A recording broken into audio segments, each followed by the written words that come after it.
Yes, DElEd 2019 second same. और मैं doctor Prashant Kumar आज आपको बताऊंगा कि पद शिक्षण की क्या विधियां हैं। पिछले भी हमने आपको पाठ में जो बाकी की जो थी विधियां थी वो हमने सारी आपको बताई थी।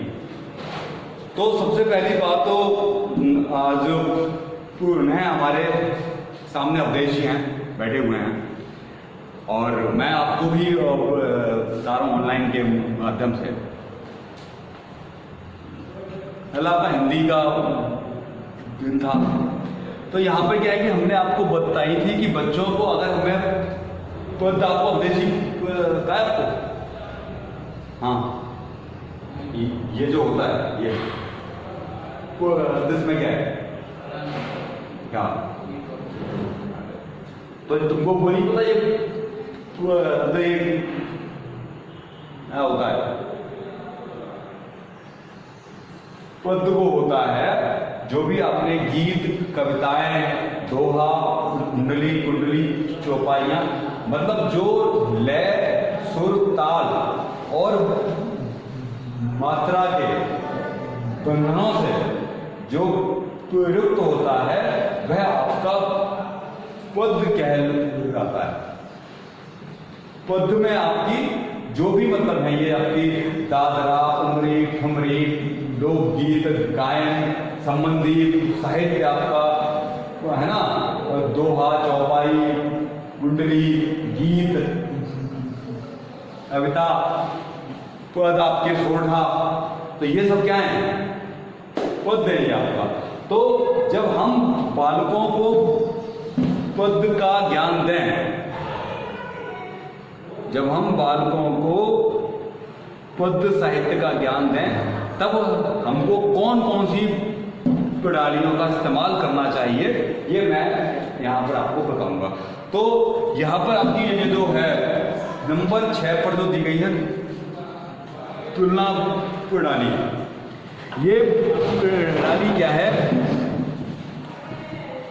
कि ये वाली प्रणाली में आपकी तुलना में मैंने आपको किसी भी मीराबाई का एक पद दे दिया है ना, और मीराबाई का पद देने के बाद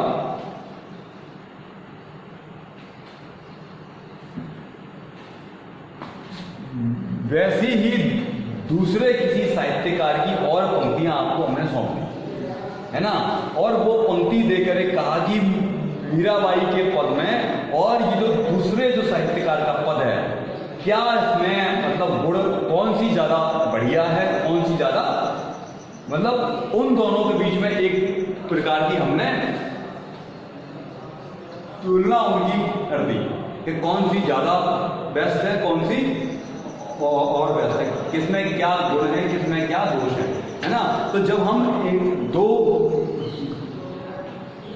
पंक्तियों को, दो दोहों को, दो साहित्यकारों को जब हम आपस में एक जैसा उन्हें मिलाते हैं और फिर उनके गुण दोषों की जब हम वो करते हैं, तुलना करते हैं, तो वह प्रणाली आपकी तुलना प्रणाली कही जाती है।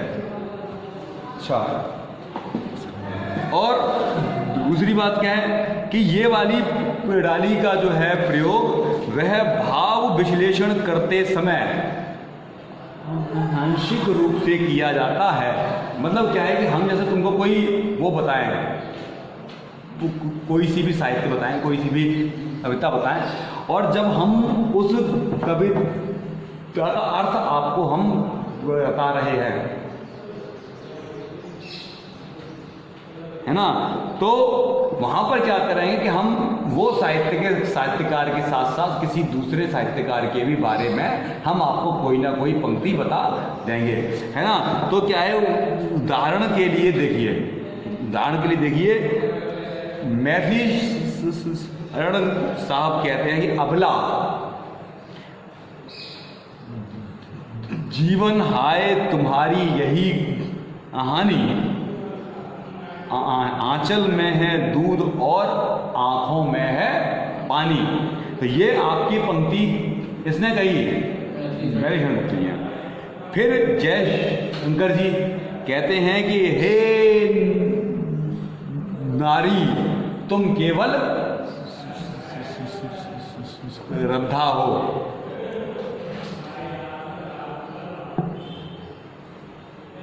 है ना। तो यहाँ पे क्या हुआ कि मैथिली शरण गुप्त और जयशंकर प्रसाद की हमने स्त्री के ऊपर कही हुई पंक्तियों की आपस में तुलना हमने की, तो ये आपकी प्रणाली ये आपकी बन गई। अच्छा, फिर आपकी आती है व्यास आपकी नहीं आपकी समीक्षा। यह कहती है कि इस प्रणाली का उपयोग केवल बी और एमए में होता है ना। ये जो प्रणाली आपकी समीक्षा ये आपकी एमए में होती है ना, बीए में होगी, है ना। तो ये क्या है कि ये वाली प्रयोग जो होता है समीक्षा का, यह भाई आपकी योजना होती है और उस योजना का नाम है,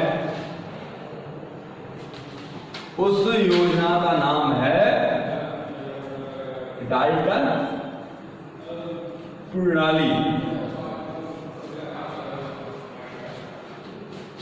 तो वो क्या कहती है, डाल्टन प्रणाली के आपके ये तहत ये देखा जाता है। और यहाँ पर क्या होता है कि इस वाली प्रणाली में अध्यापक का कार्य है कि केवल बच्चों को सहायता देना, पुस्तकों के नाम बताना और जहाँ जहाँ से वह ज्ञान उनको प्राप्त हो सकता है वो भी उनको जानकारियाँ देना।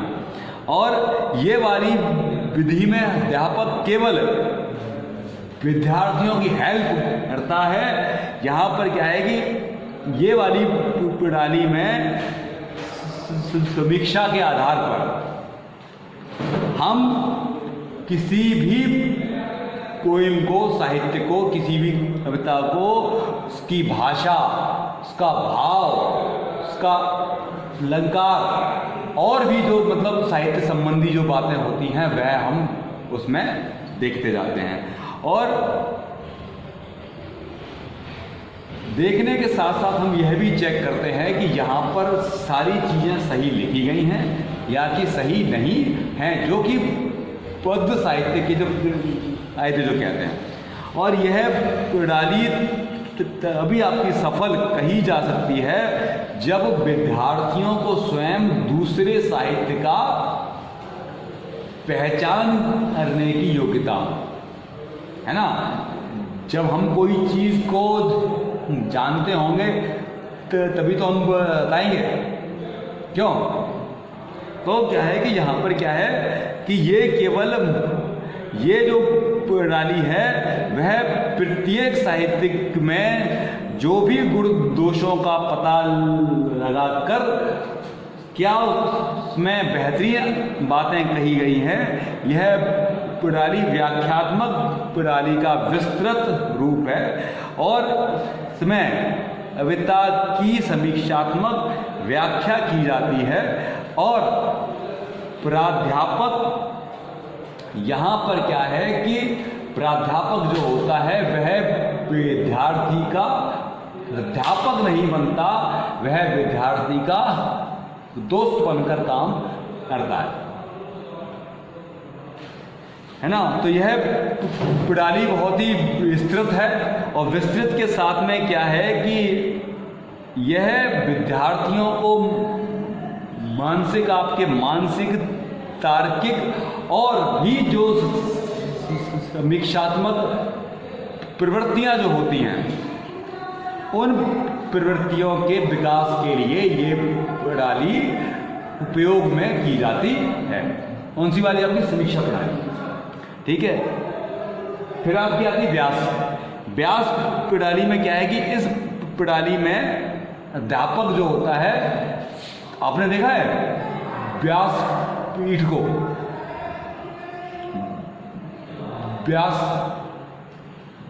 व्यास होता है कि जब गांव में वो देखी है भागवत होती है तो वो जिस नदी पर पंडित जी आकर बैठते हैं तो उसको कहते हैं क्या गद्दी? व्यास गद्दी। तो ये वही वाली प्रणाली है, कौन सी? व्यास। तो यहाँ पर क्या है कि जैसे व्यास गद्दी पर बैठकर पंडित जी श्रीमद् भागवत के बारे में बताते हैं, बोलते ही जाते हैं, बोलते ही जाते हैं, बोलते ही जाते हैं, और केवल सामने वालों को, जो भी उनके भक्त सुन रहे होते हैं, वे केवल बातों पर ध्यान देते हैं। बाकी वो न तो पंडित जी से कोई बात बोल सकते हैं और ना ही पंडित जी से कोई बात पूछ सकते हैं। क्यों, है कि नहीं ऐसा? भाई पंडित जी बाप ऊपर बैठे हैं तो मैं वो काम कर जो है कि अगर वे भजन गाए तो ऐसा भले ही इतना तुम बैठे बैठे क्यों। तो यहाँ पर क्या है कि ये प्रणाली में अध्यापक जो है श्रीमद् भागवताचार्य का स्थान जैसा पाता है और वह प्रसंग की व्याख्या करता है, उदाहरण देता है, स्पष्टि भी देता है, और भाषा व भाव दोनों ही दृष्टि से साहित्य के अध्ययन को बेहतरीन बनाता है। और यह जो विधि है, कौन सी वाली? व्यास विधि। यह विधि भी बीए और एमए में ही प्रयुक्त की जाती है ना। और ये प्रणाली में प्राध्यापक का जो विषय का जो वो है ना ज्ञान है, वह बहुत ही बढ़िया होना आवश्यक है, और प्रवचन तथा उद्धरणों के मेल से काव्य की समुचित व्याख्या प्रस्तुत की जाती है, और इस व्याख्या में कविता के भाव, भाषा और कविता के जो काव्य के जो सोपान जो होते हैं, हम उन्हीं सोपानों को देखते हुए ही कार्य करते जाते हैं, या बच्चों को हम पद्य साहित्य का ज्ञान देते जाते हैं। नंबर आपका आता है 9। नंबर आपके 9 पे आती है आदर्श प्रणाली। और ये क्या है कि आजकल हमें विद्यालयों में पद्य शिक्षण भी यही प्रणाली से करना चाहिए, आदर्श से, क्योंकि इसमें क्या है, इसमें कविता का वाचन, व्याख्या और भाव तीनों के बारे में बताया जाता है। और ये प्रणाली में मधु को एकत्रित करने का मतलब क्या है कि हम जो भी पोइट्री पढ़ रहे हैं, क्या उसका सार है, क्या उसका शहद जैसा उसका जो पन है, मीठापन जो है वह क्या है, तो वह हम एकत्रित करने का प्रयास करते हैं। और जो चीज़ बुरी होती है हम उसको नहीं देखते, मतलब जो अच्छी बातें होती हैं हम उसमें से केवल वो ले लेते हैं, और हम जो दोषपूर्ण बातों को हम उसमें नहीं देखते हैं। तो ये प्रणाली जो है पूर्ण रूप से दोषपूर्ण है।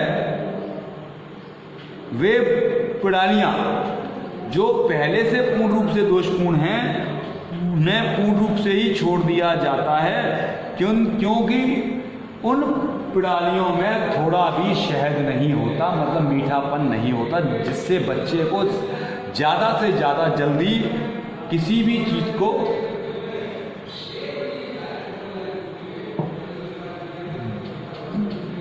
जानने में, आपके सीखने में कोई दिक्कत उनको न हो। और फिर में आपकी रसास्वादन प्रणाली, ये वाली प्रणाली में प्राध्यापक का उद्देश्य विद्यार्थी को कविता का भावार्थ ही नहीं बताना होता, अपितु विद्यार्थियों को कविता का आनंद लेने के लिए भी प्रोन्नत करना पड़ता है कि मैं जो चीज़ कह रहा हूँ तुमको भी उसका आनंद मिलना चाहिए। तो यहाँ पर क्या है कि प्राध्यापक के कवि के परिचय, विशेष प्रसंग, प्रेरक स्थल और भी व्याख्याएं और विद्यार्थियों का ध्यान अपनी ओर आकर्षित करने के लिए हमको प्राध्यापक को इस प्रकार से ज्ञान देना चाहिए कि बच्चे को पढ़ते हुए आनंद की प्राप्ति हो। और जब बच्चे को आनंद की प्राप्ति होगी तब बच्चा स्वयं ही कार्य करेगा और स्वयं ही इन सब बातों को सीख जाएगा। तो आज के लिए इतना है अवधेश जी, बहुत है। और इसके बाद हम बताएंगे कि हम कौन से ऐसे काम करें कि बच्चों की पद में जिज्ञासा जागृत हो। तो ये हम आपको नेक्स्ट वीडियो में आपको बताएंगे। तब तक आप एक काम करें कि आप यहाँ तक अपनी पुस्तकों को देखें और पढ़ें और अपना जो घर है वहाँ पर सेफ रहें। मैं डॉक्टर प्रशांत कुमार मिश्रा बहुत ही शीघ्र आपसे मिलता हूँ। बहुत बहुत धन्यवाद आपका और आपका आभार।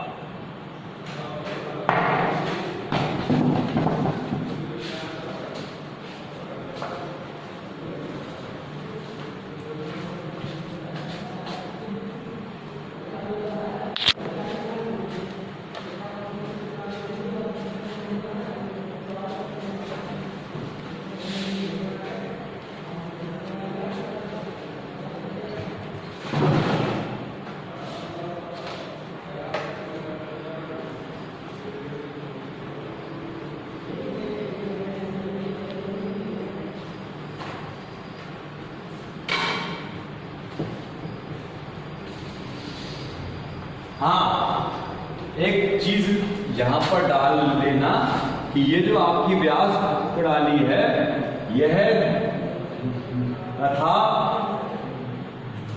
प्राचक वाली है, ठीक है।